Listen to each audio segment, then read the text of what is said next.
Hello there everyone, welcome back to the channel, welcome back to yet another video, and it is match preview time and England will be facing France in the quarterfinals of the World Cup. That is obviously a huge occasion, but also a little something happening tomorrow is Bristol City's first game back in the Championship as we face Rotherham at the New York. So we'll have a discussion about both. We'll talk more about England because obviously this is a World Cup. It's not going to happen every week. It's happening every year. We'll have more of a discussion about England. We'll also be talking about City at the end. England then will start off with the three Lions. The French in Doha tomorrow. A 3-0 win over Senegal in the round of 16 to book our place in the quarterfinals. Goal from Jordan Henderson, Harry Kane and from Bukayo Saka. In that order, made sure we comfortably cruised past the Senegalese. We're playing France now, who beat the Polish by 3-1 in their round of 16 tie. A late Robert Lewandowski goal was nothing but a consolation for Poland, and France looked very, very good in their game. They've won all their games so far, apart from one. I mean, the 1-0 defeat against Tunisia, but it was a second string French team. They'd already booked their place in the round 16 and they've all but booked their place in top of the group apart from any drastic changes. So don't think I'll just discard that. 3-1 win over Poland, a really good display. I watched most of the game. They looked really dominant and they looked really well organised, and a team that was that looks like they're well equipped to go ahead and win the World Cup again. Goals from Olivier Giroud, Kylian Mbappe, and from Kylian Mbappe again. A double from him and a late Robert Lewandowski penalty, as I mentioned, for Poland. Made sure France won 3-1 on the night. England lined up in a 4-3-3 against the Senegalese. Pickford and goal, Shaw, Maguire, Stones, Walker, Henderson, Rice, Bellingham, and with Saka, Kane and Foden up top. I did expect Marcus Rashford to start ahead of Bukayo Saka, but that decision from Gareth Southgate did prove to be a very good one. Kyle Walker, I did expect Kieran Trippier to start because I just felt like Kyle Walker would be rested and kind of saved for this game, with no disrespect to Senegal, of course. And he's obviously a very useful player and can play in a back five on the right hand side of a three, and that is how I expect England to line up against France. So I expect Pickford in goal, back five or back three of Shaw left wing back and Trippier at right wing back, Maguire, Stones and Kyle Walker as the three centre backs, and Henderson and Bellingham in midfield. I do expect Declan Rice to drop out. As harsh as it may sound, I don't think we'll go three in midfield against the French. I do think we will make sure we are good in the wide areas, and if we go three in midfield, we limit ourselves to two up top, which is obviously not ideal if we want to play with wingers as well. I'd go Kane, I'd go Foden, I'd go Saka. Again, Saka was really good against Senegal. I wouldn't drop him. Only reason I'm dropping Declan Rice as well because Bellingham's been really good this season, this tournament, and Henderson proved himself to be really reasonable and really good against Senegal. And up against Tchouaméni and Rabiot, which is not France's main midfield. I do expect Bellingham and Henderson to play a crucial part if England are to really go and hurt the French. Expect that midfield battle to be crucial because we have to take advantage of France's light midfield at the moment. So that's how I expect England to start. Let me know how you expect England to start in the comment section below. So, for a score prediction, look, the French are just ridiculously good. They have got Mbappe, Dembele, Griezmann, Giroud.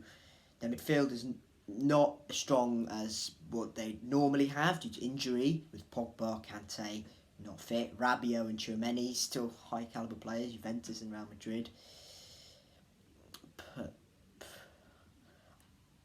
Do I have to back England here?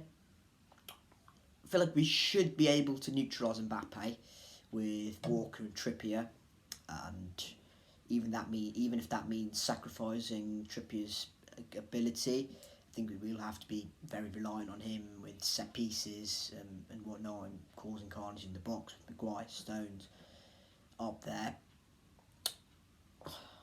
This is really difficult. And to be fair, this could go either way, and I wouldn't be surprised if, obviously, either team win. I'm backing England. I can't go on here. I can't come on here and say, "Oh, we're losing in the quarterfinals." No. 2-1 England, and even if that's probably not what you guys expected, I'm gonna go back the English, to get the win. Even if that's a bit delusional from me. Got my England cap on, haven't I? Let me know your predictions down in the comment section below for England v France, and we'll move straight into Bristol City's game away at Rotherham. Right, there's no real planning for this segment of the video, so I'm just going to go off a bit off the cuff for a couple of minutes. We obviously have a terrible record at the New York, and generally just against Rotherham. We normally get bullied against the Millers. We are very passive and not very good against Rotherham. And the last time we played them, I think it was in 1920, we got bullied both times. It was a 2-0 win for Rotherham on both occasions. We were awful under Holden and under Pearson in that season. Cal Naismith is back for City, which is good, and that is something that's going to be improvement to our defence, hopefully, fingers crossed, because our defence before that was really shocking. The game before the World Cup break was against Watford. You can check that out in the description down below. We defended well, attacked well, just couldn't put the ball in the net, and we limited Watford to 0 shots on target, which is really, really good for a team that contains Ismail Assar, João Pedro, Samuel Kalu, back in Yusuf Bayo, really good attacking players. We limited them to nothing in theory, but that's going to be, the challenge is going to be much different to Rotherham, who have been on a bit of a good run recently. A draw against Luton away, a bit of a chaotic Luton with Nathan Jones-Lewis leaving them, but a win away at Sheffield United at Bramall Lane is really impressive. Just before that though, they went 5 without a win, 4 defeats in 5, which is not ideal for Matt Taylor.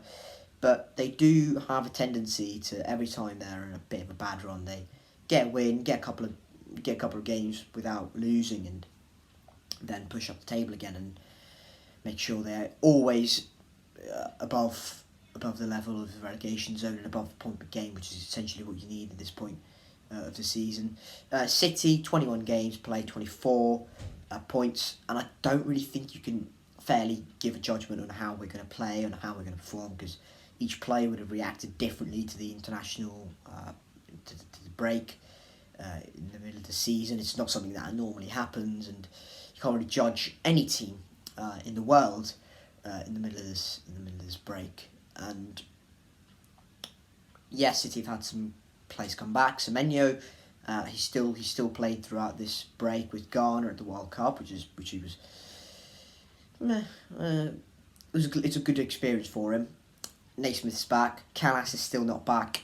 Ayman Benarusto, absolutely horrendous news for him. We expected him to be back around New Year's time, after he did his ACL, I think it was summer, and he was going through his motions, normal run, and it seems a bit of an innocuous injury, and he's re-ruptured his ACL and he's had surgery again, which is absolutely massive blow for him and for us, really, because he's an absolutely brilliant player. When he played towards the back end last season, it really looked like he was maturing as a player and a character, and to do his ACL twice is really, really difficult for him on a personal level and for the club as well, because he looked like a really good player.